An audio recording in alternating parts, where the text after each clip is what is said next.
Anticorpos monoclonais. Você sabe o que são e quais suas aplicações em câncer de mama?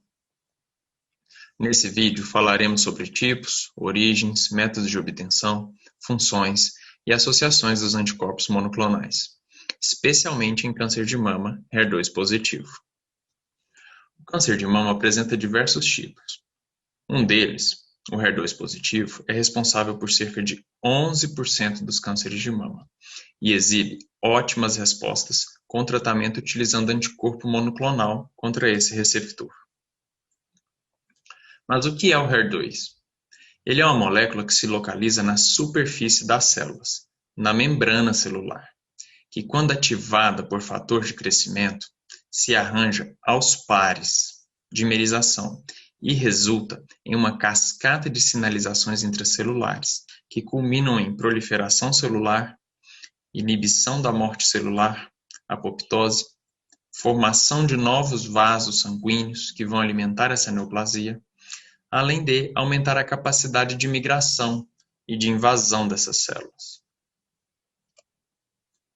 No câncer de mama, HER2 positivo, essas moléculas encontram-se hiperexpressas, ou seja, há um grande aumento do número desses receptores na superfície celular, facilitando que elas se arranjem aos pares, a dimerização, mesmo sem ativação de um fator de crescimento. Esse aumento se dá devido ao núcleo dessas células conter múltiplas cópias do gene responsável pela produção dessa proteína HER2, ao invés de somente 2 cópias enviadas pelos pais, como acontece em células normais. Como todo esse evento é importante para a sobrevivência das células neoplásicas, isso as torna sensíveis ao bloqueio com anticorpos monoclonais. Já os anticorpos monoclonais são proteínas complexas produzidas por linfócitos B especializados em plasmócitos. Elas são capazes de se ligar a antígenos específicos e inibi-los pelo mecanismo chave-fechadura.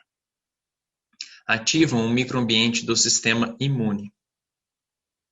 Como complemento, ou levam à morte celular por citotoxicidade. Em 1975 foi desenvolvida a técnica do hibridoma, por Kohler e Milstein, possibilitando a produção de anticorpos monoclonais em larga escala. Em 2020, já se contabilizavam 79 anticorpos monoclonais aprovados pelo FDA, sendo 30 deles para o tratamento do câncer. E o que é o hibridoma? Essa técnica consiste em inocular o antígeno de interesse em um animal, no caso, um camundongo. Após gerar-se imunogenicidade, coletam-se células imunes do baço.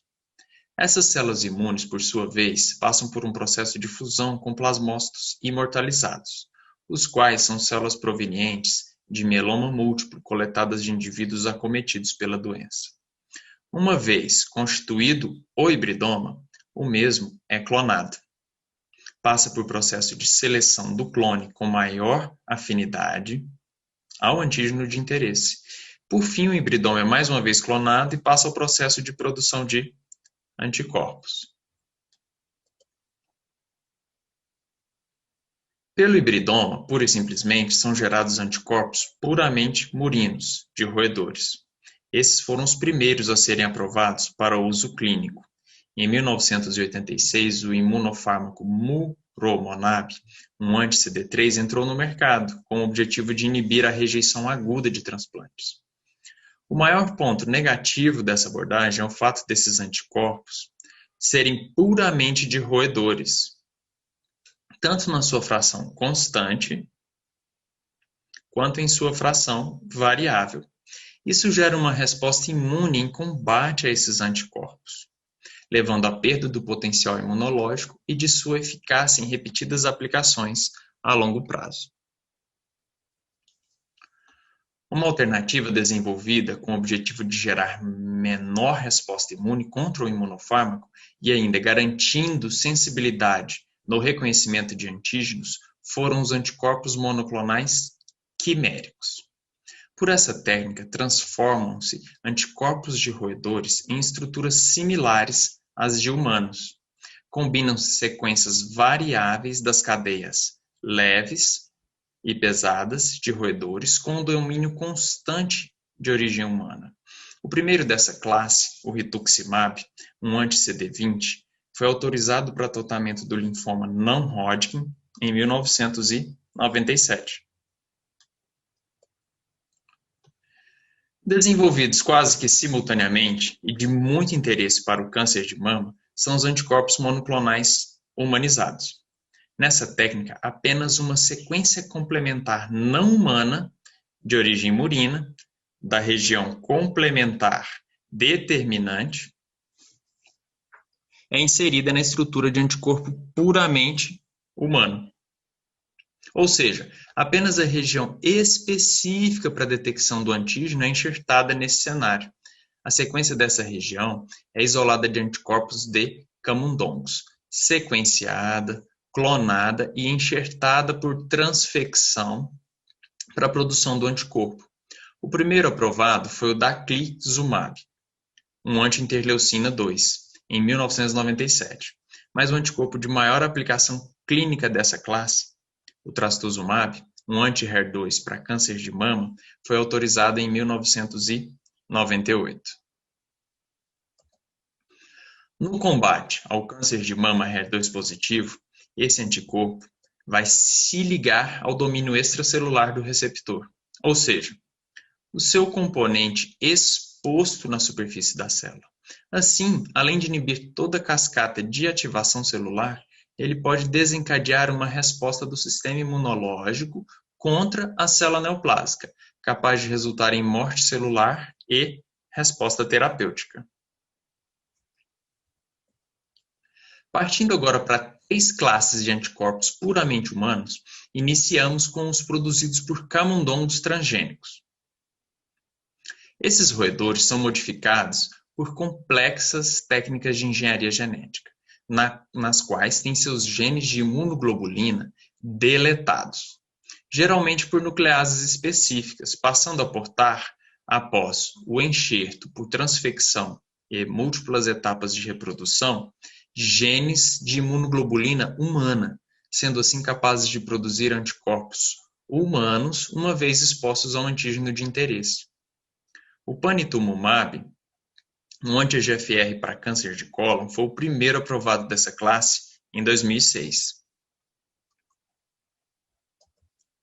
Uma outra técnica muito elegante com seus criadores laureados pelo Nobel de Química de 2018 é a phage display.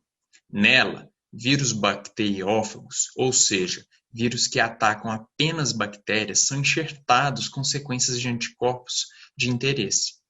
As mesmas serão expressas em sua superfície, possibilitando testes de rastreio de sensibilidade, nos quais os vírus expressando proteína com afinidade pelo antígeno ou a proteína em questão são retidos e clonados por diversos ciclos, enquanto outros são desprezados. A partir de então, são produzidos anticorpos monoclonais sintéticos com as sequências de interesse. O avelumab, um anti-PDL1, foi aprovado em 2017. Uma terceira opção para a produção de anticorpos puramente humanos é a partir da imortalização de células B utilizando o vírus Epstein-Barr. Apesar de sua potencial aplicação em doenças infecciosas, é difícil a manutenção dos clones. A seleção desses clones pode se dar por diversos métodos, entre eles a centrifugação por densidade, por microesferas magnéticas e separação por fluorescência, como ilustrado aqui, em que células imunes de portadores sensibilizados pela infecção são detectadas por imunofenotipagem. São separadas por diferença de carga, sendo em seguida clonadas e destinadas à geração de linhagens produtoras de anticorpos. Em resumo, os anticorpos monoclonais podem ser puramente de roedores, podem ser quiméricos com fração constante de origem humana, humanizados com apenas a região complementar determinante de origem murina ou puramente humanos, através de técnicas de produção sintética, por afinidade, a phage display, ou por camundongos transgênicos, produtores de anticorpos puramente humanos. Não poderia deixar de ressaltar métodos de ampliação da eficácia, ao conjugar anticorpos com outras moléculas, como interleucinas, fármacos quimioterápicos e radiofármacos. Isso permite associar o efeito imune do anticorpo com a ação direcionada do fármaco conjugado em questão. O primeiro da classe aprovado e com aceitabilidade clínica foi o trastuzumab emtansine, um anti-HER2, o TDM1, para câncer de mama, em 2012. Esse composto é constituído pela ligação irreversível do trastuzumab com o quimioterápico emtansine. Isso vai unir a atividade imune do trastuzumab com o efeito quimioterápico do emtansine.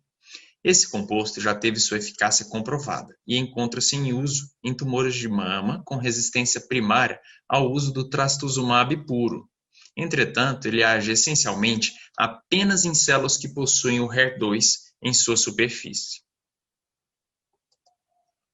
Por outro lado, foi aprovado recentemente nos Estados Unidos da América, pelo FDA, um composto que permite tratar cânceres com menor número de cópias de HER2 na sua superfície.